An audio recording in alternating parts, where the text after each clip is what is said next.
On this episode of Carnage, we're doing the turbo and intercooler piping for the Lexcen. Well, actually, Ben's doing the turbo and intercooler piping, and we're just getting in his way.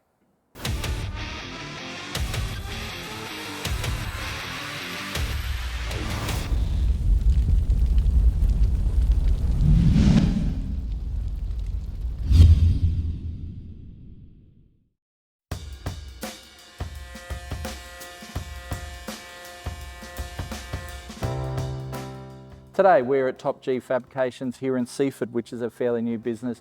Ben used to build race car stuff in New Zealand, and he worked for various teams of V8 supercars, and he has now opened his own business, and we've been throwing him some work in terms of, like, you know, he did our throttle body mount onto the manifold and sealed up our rocket cover and stuff like that. He also did the turbo headers on the MX-5, if you remember that. So I started doing the turbo headers and that, and then I looked at it and I looked at it some more, and I just went, you know what, this really needs a proper fabricator's eye, because, you know, there's so many different things that come into play, like the dump pipe position and where the wastegate's going to go and all that sort of stuff. And I thought, I can bang away at this for a couple of weeks and get nowhere, or I can farm it out to Ben and he can do it straight away. And basically he started on this morning, and it's already, the turbo is mounted. So off our turbo headers, it has already mounted the turbo. And now we're discussing where we're going to put the intercooler piping. We're going to relocate the battery. But yeah, the dump pipe's going to run down that side, down beside the box. We are going turbo 400, we think. But yeah, we're basically going to ditch the A340. It's too painful. So things are happening, and they're happening rapidly. Fucking hell.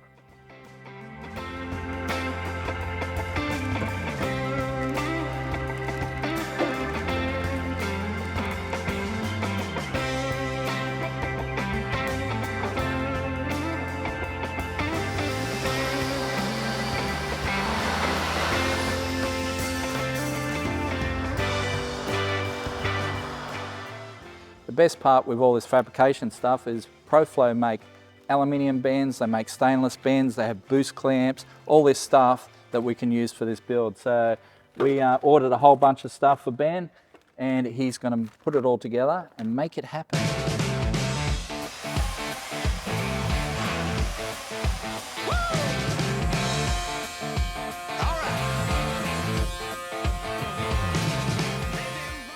So what Ben's done with our turbo piping is come straight off the turbo headers, the headers that we had made by Elate Manufacturing.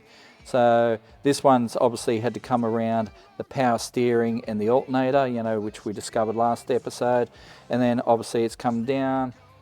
There's a little bit of an expansion joint down under the thermofan there, and then comes up, turbo sits there, dump pipe will go there, wastegate will go there. It's going to work out really well. And like I said, he smashed it out in a day, so that's awesome. After we get this car back to our shop, we'll pull the engine out, we'll get everything coated, and then put it back together. And once it goes back in, hopefully that's the last time it goes in. Hopefully.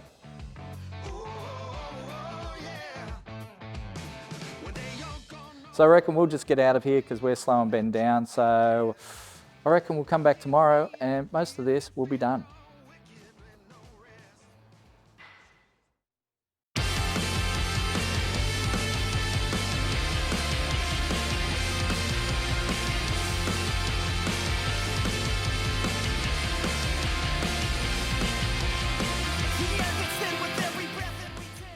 Right, so we've come in today and Ben has already done all the intercooler piping. Look at it, it looks amazing.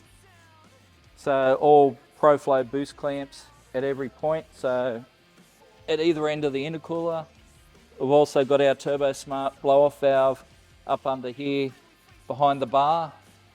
So yeah, it's all looking pretty good. And then Ben's just doing the dump pipe now down towards, well, at the moment it's got the Toyota Auto in there.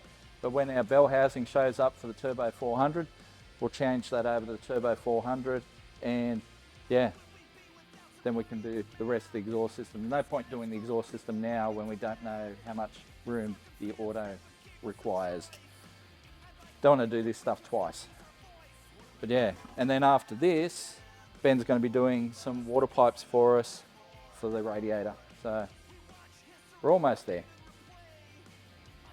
One last thing we're going to get Ben to do while we're here is build a cover that goes over here to the wheel well. So it'll cover our surge tank.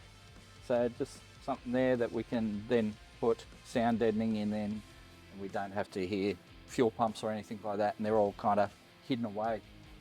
Looks like we will have to put the battery in the back here as well though, so the battery will go that side.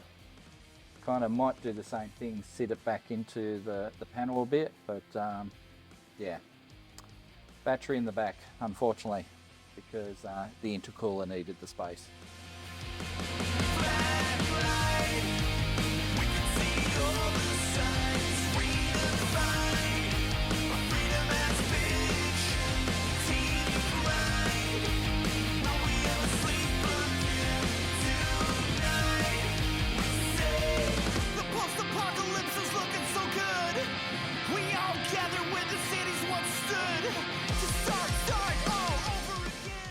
Well, we've seen it. It looks amazing, but I reckon we get out of here, get out of Ben's hair again, and let him just power on with it. And I reckon tomorrow it'll be all done.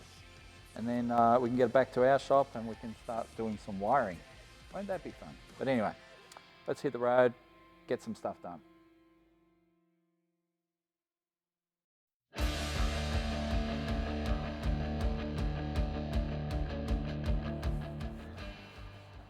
And now it's a few days later, the Lexcen's back in the workshop, so let's have a look at what Ben's done to finish off the job.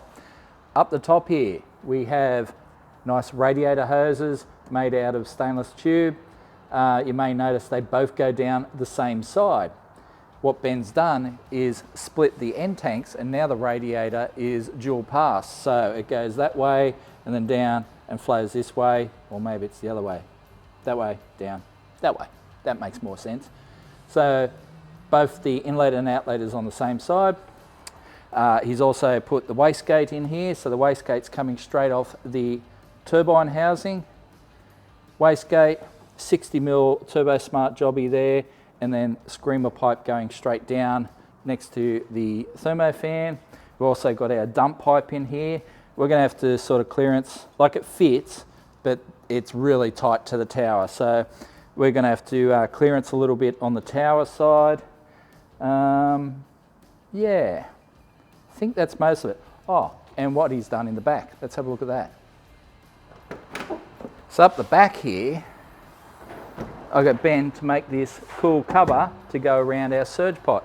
So what we're going to do is we'll put sound deadening and stuff on the inside of that, so it deadens the sound of the fuel pumps in the surge pot. But yeah, hides it away nicely. That'll be pretty cool. And then on the outside, we'll probably cover it in, you know, grey felt or carpet. We'll see what the interior guys can do with that. But yeah, he's done pretty well. He only had the car for a week, so he's done a lot of pipe work, positioned our turbo, done the radiator hoses, done it all. So let us get it down to the hoist, get the engine back out, and then we can finish putting it all back together. So you're probably thinking, why doesn't Scotty just seal it up and send it? Well, there's a whole bunch of stuff we want to do, like get the pipes coated, clearance the strut tower there, all that sort of stuff. Also need to sort out the starter motor, get injectors into the manifold. There is a lot to do. So let's just pull it down, pull the engine out. The box can come out for the last time because it's never going back in again. And yeah, let's make it all happen. We're getting towards the pointy end of the project.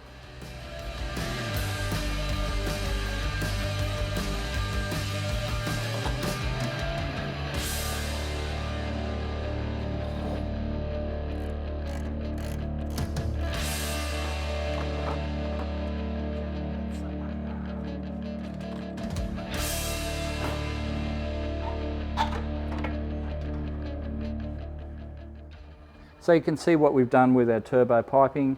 We've come forward off those headers that were made by Elite Manufacturing, And then we've had to curve around the power steering and the alternator on this side. And then we've expanded to a 2.5 for the cross pipe. You can see there's an expansion joint in there between the banks.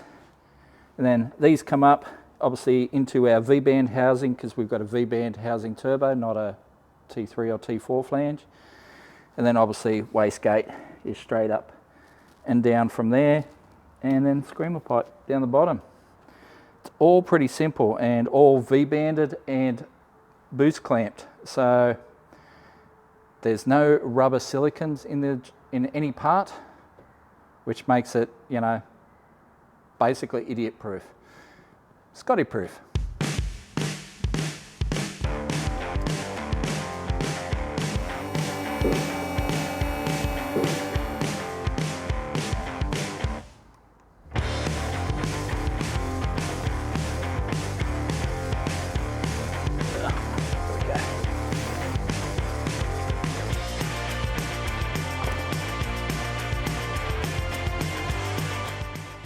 So another thing we had Ben do while he had the car was extend the oil drain down from the turbo, and originally we were going to come across to this side of the sump where the oil level sensor is, except there's too much stuff in the road. We've got turbo piping and we've got the balancer and all that sort of stuff. If the turbo was on this side, it would have made it easier, but still pretty hard given there's a lot of stuff over this side, where not so much over this side. So what we're going to do is when we pull the engine out, we're going to pull the sump back off, and we've already marked the spot where we'll get Ben to put in a fitting, and then that'll be a simple straight shot onto the sump and drain into the engine. It's a bit of a bummer, but you know, building cars is a very fluid situation. You can have a plan, but the plan does not always work. So you have to adapt, improvise, as the US Marines say. Anyway, let's make it happen. I used to be able to pull the engine and box out in 13 minutes, but having the turbo in there just complicates things.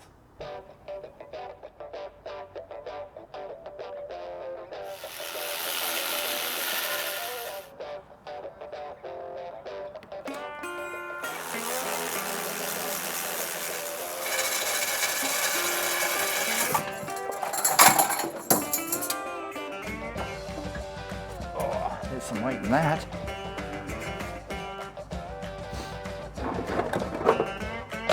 There we go.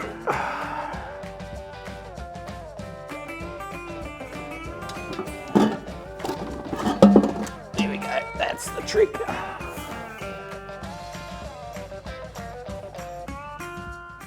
Here's something interesting that people were screaming about.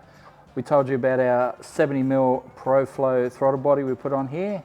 You may notice the boost clamp is welded directly to the throttle body.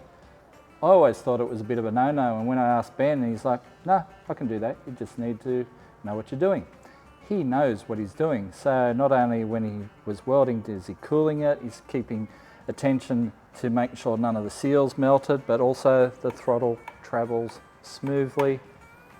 It's all good. When you know what you're doing, it's all good.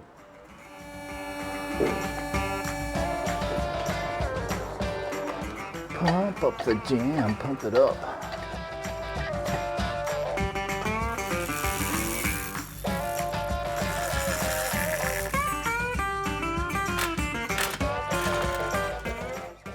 So this will probably be the last time out for the A340.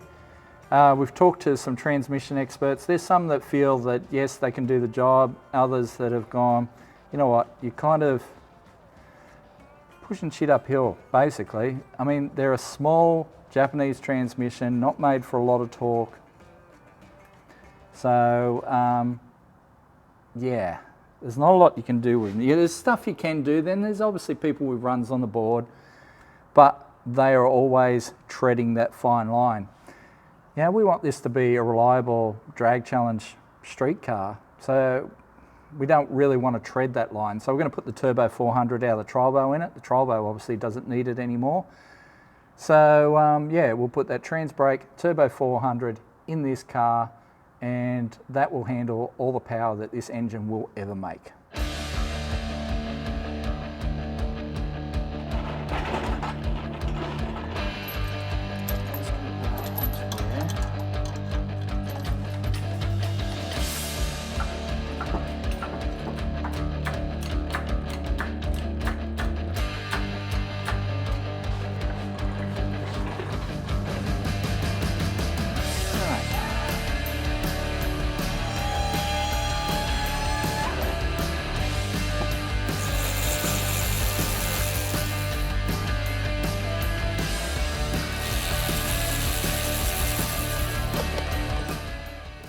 So now that the engine and box are back out, I think we'll wrap things up for this episode.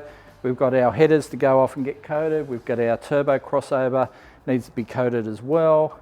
So we'll send them off for coating. I've got to start preparing this engine bay for wiring. So there's a bunch of stuff that we've got to keep, a bunch of stuff that we don't need. So we'll cut away some of that.